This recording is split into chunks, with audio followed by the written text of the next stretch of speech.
Heja alle sammen. Hvordan har du det?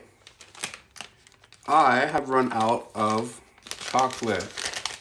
I ate it all, but there's no need to fret, no need to worry because I have more. Now, everyone knows, everyone in Norway knows, they should know, that when you run out of chocolate and you have more, the best place to keep it is in the fridge. Yes.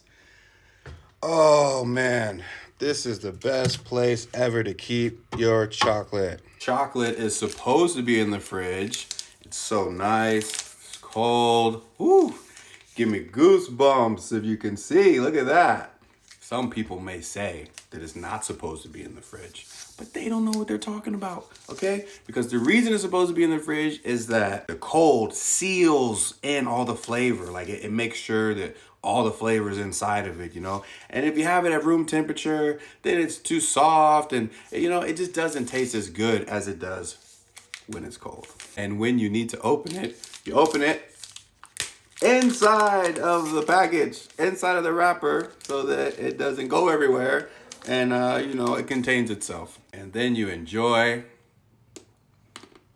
your nice cold milk chocolate. So good. This is the proper way, the only way. And if you don't do it this way, you're wrong.